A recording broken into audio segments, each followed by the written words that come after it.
Oh, goody. Alright, what's going on everybody? Zombies here again, and today we're back with another Marvel Snap video. So today we are taking a look at September's cards, going to talk about them a little bit and the spotlight weeks, and which I think are the best of the bunch that you should be going for.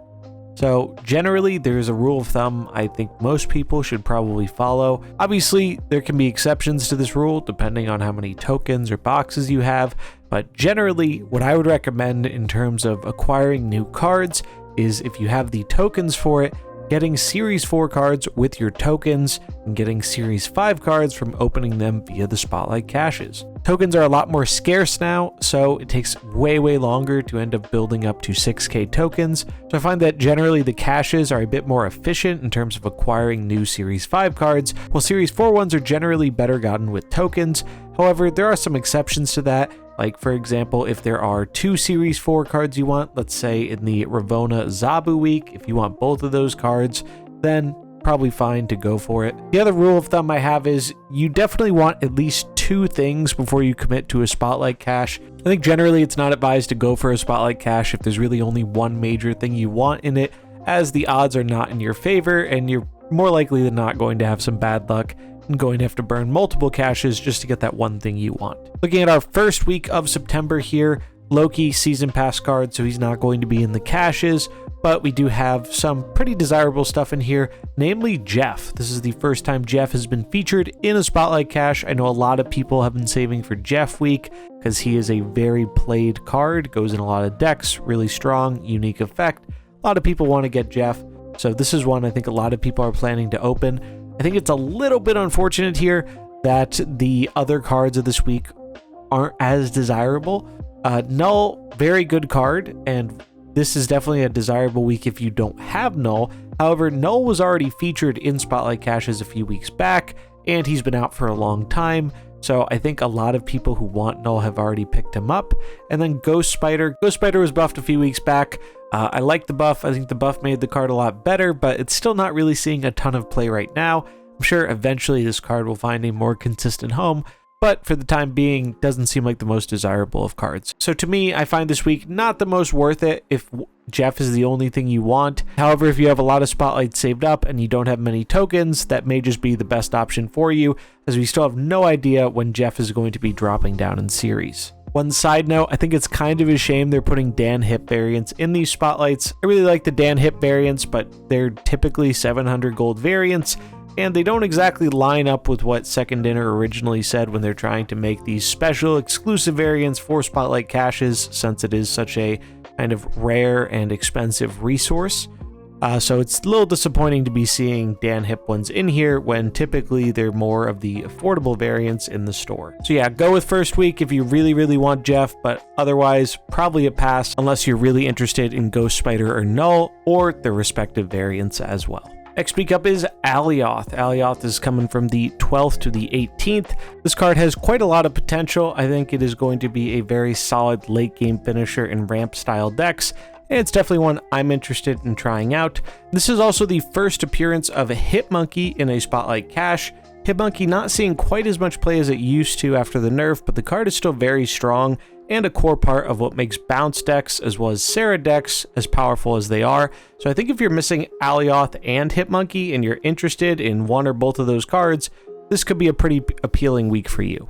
Unfortunately, Snowguard is the third card of the bunch, and that sucks. Snowguard is really bad. I really hope they do something to make this card better because it is just laughably terrible, one of the worst cards in the game. The idea behind it is interesting, but in using it, it's just not very good. So if those 2 cards or their variants interest you, maybe this is going to be the week for you. Then September 19th to the 25th, we have Ravonna Renslayer. Now overall, I think Ravonna is the weakest card of the month.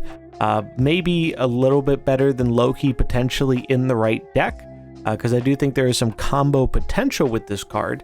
However, I do think compared to Alioth and compared to Mobius, she doesn't seem quite as powerful. She's also a Series 4 release, so if you're really interested in this card, might be better off getting her with tokens. The other cards available this week are Zabu and Jean Grey.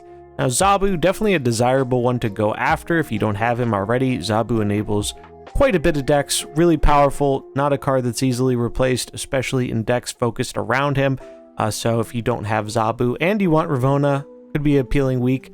Jean Grey has not seen a ton of play overall. It's a card I really like and I think is very powerful, but it's a card that really necessitates you building around it in a very specific way, so that is naturally going to kind of limit the amount of decks it gets included in, as decks that just want to put it in as an additional solid card are few and far between. And then we get to the final week, September 26th through October 2nd, and we get Mobius. Mobius, in my opinion, is far and away the best card releasing this month. Now, we don't have any official clarification on how this works with things like Wave.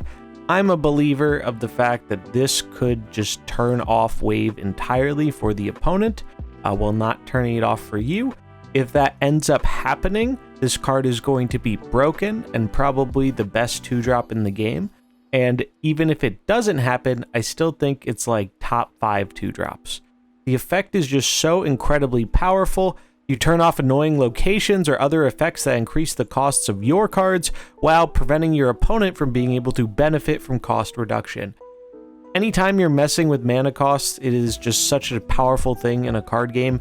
And just thinking about playing this card against a deck that cares about its cost reduction, something like Serra, seems like a really, really impactful move.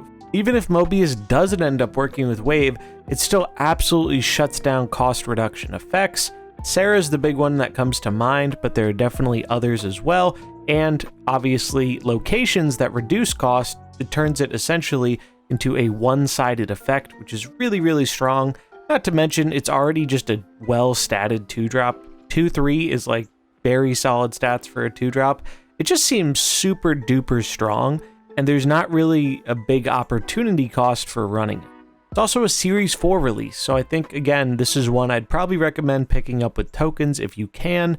However, if you can't, I do think this is probably the card to focus on for this month, as it seems head and shoulders above the rest of the cards in terms of overall power level to me. In terms of other cards that are available, this is the 1 week where we don't have full information just yet.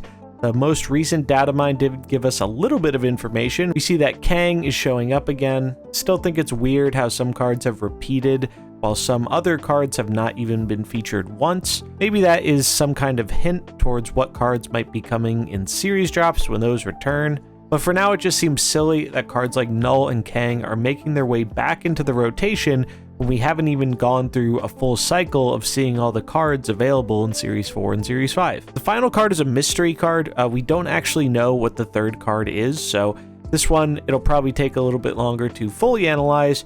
We'll be getting a patch well before this card comes out, though. That will probably have more data mine information, so we will know in the not too distant future what the final offer is, but for now, we don't know it. Typically, patches are on the second Tuesday of the month, so keep an eye out around then for potentially learning what that final card is. But Kang, really not very good. I'm hopeful that it's a card they're going to rework eventually, as the concept behind it is cool, but the reality is often underwhelming, and you very rarely see this card end up being included in any kind of deck, as it's just not worth the deck slot a lot of the time. So yeah, overall, just to recap, I think Mobius by far the biggest week here. However, if you are getting him with tokens, it's probably going to be better to aim for Alioth or Jeff weeks. Now, I think the Alioth week has the best Series 5 in it, so I think if you're missing both of those, that could be one you want to go for. However, they're both more specific cards. Alioth and Hitmonkey aren't really cards that go in every deck. They go in kind of specific decks. You're not going to just jam Alioth in everything because he's not going to fit in everything. Same thing with Hitmonkey. So if the types of decks those cards go into aren't as appealing to you, the Jeff week is probably the way to go, because there are just 1,000,001 decks you can put Jeff in, and you never really feel bad about putting Jeff in a deck because he is just such a flexible and powerful include to so many different decks. But yeah, that's going to wrap it up for our September Spotlight overview. I'd like to hear from you. What are you planning on going for during this month?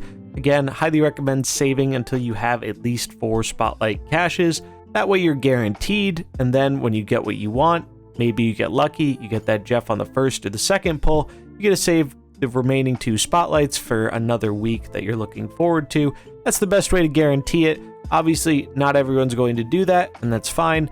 But just know you are taking a risk there of low rolling and really not getting anything you want potentially. So always important to remember that. But yeah, that's going to wrap it up for the video. Let me know what you think in the comments below. Which week are you going for? Which cards are you excited for? How many tokens do you have saved up still?